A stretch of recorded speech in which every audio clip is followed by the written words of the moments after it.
what's up you guys? Welcome back to my channel. My name is Natalie and I'm an artist and art teacher in Seattle, Washington. And today we are going to go over some of my favorite art supplies for summer 2025. I know it's like the end of summer 2025, but these art supplies are what I've been using all summer and what I'm probably going to continue using into fall 2025. So these are really just like my top art supplies any time of the year. Anytime, Trubshaw. And so, without further ado, let's get into it. The first supply that I'm going to go over is going to be the art supplies that I use to draw. So I have two pencil bags right here, and I have some pencils in my paintbrush holder over here.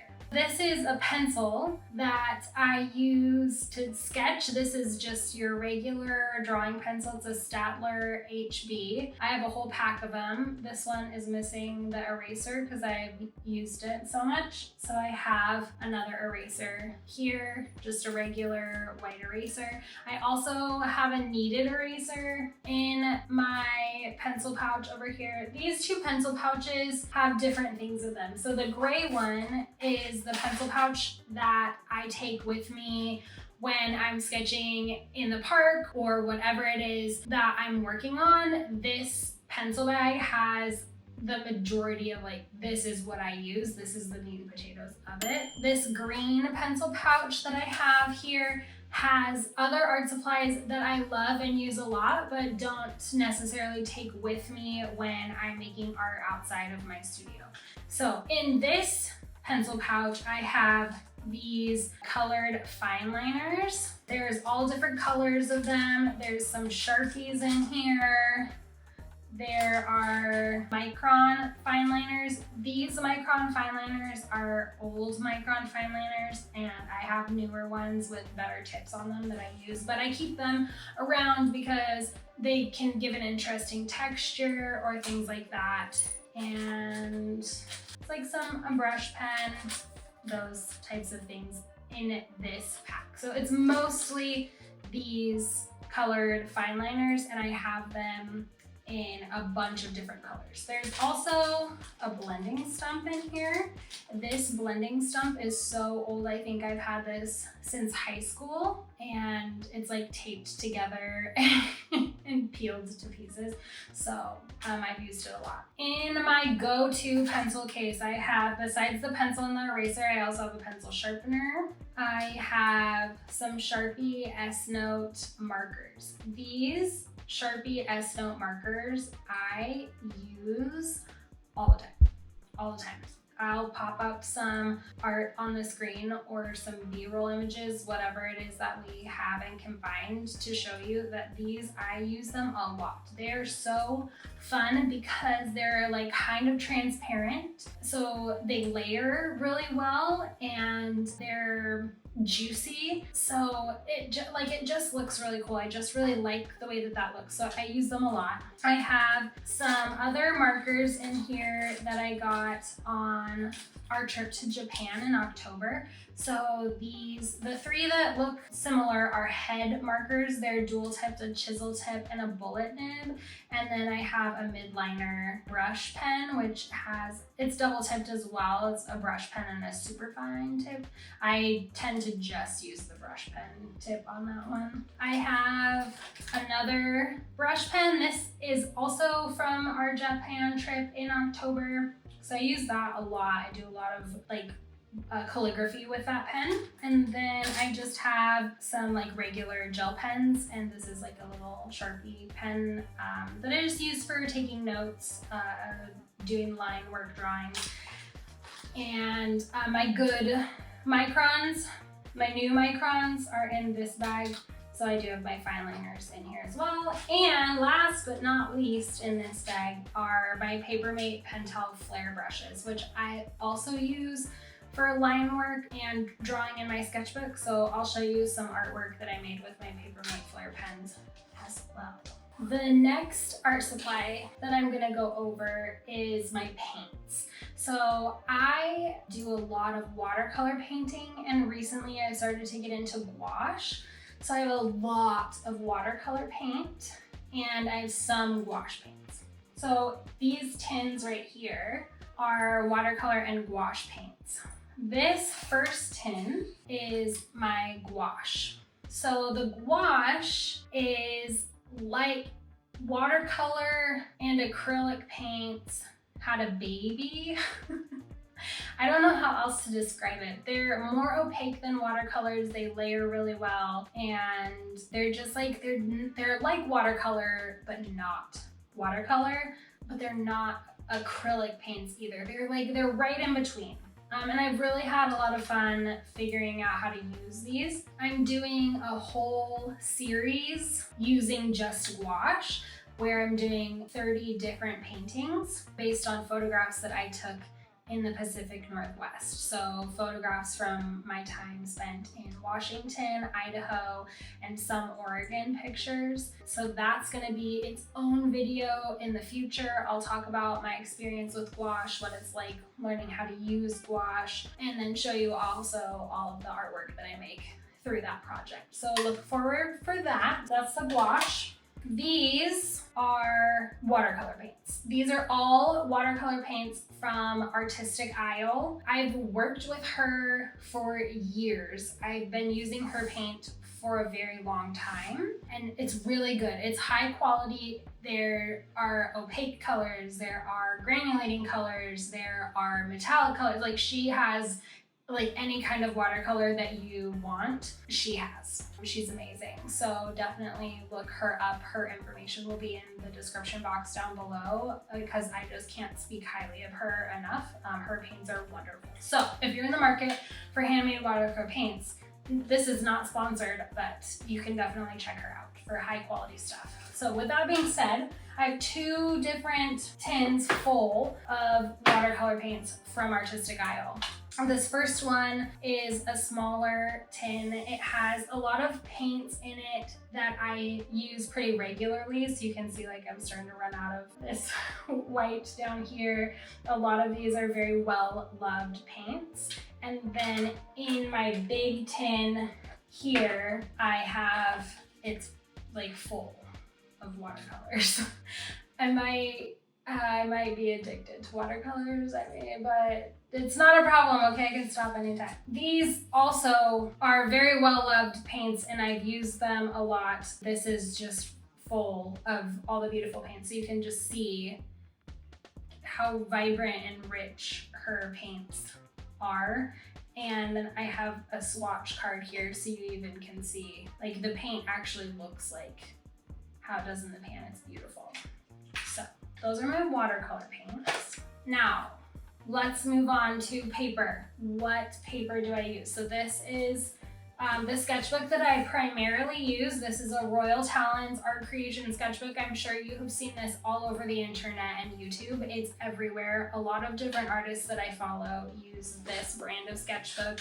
The paper in it is pretty versatile. It's not really made for watercolors or gouache, but you can paint in this sketchbook with this paper, and it holds up pretty decently. So I'll show you one example of what I'm talking about, okay? So this spread right here, this is a picture that I took in Japan, and the car down here, I reworked this car maybe like 12 times. And the paper didn't fall apart. There's not a hole in the paper. It didn't get all warped and weird. You can see that the paper is warping from the water that's on here, but it's not torn up. Like, it didn't eat the paper. There's not a hole in the paper. It does hold on to that watercolor, and it works out okay. It's not watercolor paper, but you can watercolor paint in this sketchbook, which is why I like it, and I use it all the time. This sketchbook is for drawing and then some painting. And then these are both the same here. These are fluid watercolor paper pads. They're blocks of watercolor paper. So what that means is they are sealed on 2 sides so the paper doesn't stick together. And when you're painting on that, it means that the paper doesn't warp or anything like that. So you can paint on it directly on the pad and it's going to lay nice and flat for you. You can take it off of the pad, it just peels because it's not bound. Some watercolor pads are bound on all 4 sides and you need an X-Acto knife to release, but these are not that. They're only on 2 sides, so I can peel this up and remove that sheet of paper if I wanted to stretch my paper and tape it down to a different surface. It's very easy to do that. So these are great and they hold watercolor and gouache really well. So right now I have one, this is painting. This is a sneak peek of my project. This is the first one I did in gouache, trying to learn how to use gouache, how to paint with it in a way that like is similar to how I paint with watercolor, but uses the opacity of the gouache and that kind of stuff. So I was really trying to figure out how to use the medium, and so this series is helping me understand that. So this is the first painting from that project. It's a picture that I took on an ATV trip that we took through North Idaho back roads, and so this overlooks the Bitterroot Mountains, and it's just beautiful. I'm really excited to explore more of the gouache medium, but also like my photography skills and composition and just getting better at all of those things. So that's the paper that I'm using for that project. It is cold press finish. It's 140 pound, 300 GSM. There's 15 sheets in each block, 6 by 8 inches. So it's not super big. They do come in other sizes, bigger, smaller, whatever kind of size you want. I just picked these up at my local art store, but you can get them online. You can get them in a variety of other places. I think even Amazon, you can order this brand off. It's just Fluid is the name of the brand.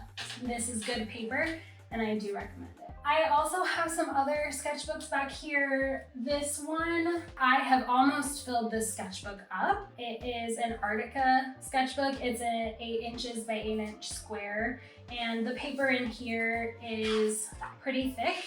So I've painted in this sketchbook also. It's very smooth paper. It's really nice. This is white paper, and my Royal Talons sketchbook is more of a cream paper. I've been having fun doing different things in each of those sketchbooks. This bear mug is not an art supply, but it is one of my favorite things on my desk. I do have 2 other they're vases, but I use them to hold brushes because why not? And they're very pretty and I really like them too, but they do not get to hold my favorite brushes. There's some Princeton Aqua Elite brushes in here. This is a Winsor & Newton pure squirrel hair brush. I got this when I took watercolor painting in college. My Apple pencil is in here for my iPad. Then I just kind of have a smattering of other types of brushes. This is another Princeton brush. There's some Artist Loft brushes in here, some Prima brushes. So this is a lot of round brushes. I really like round brushes, and I have a flat brush so I can do washes. And then I have some little tiny itty bitty baby brushes for detail work. So that's all my favorite brushes. And then I have another little bear jar.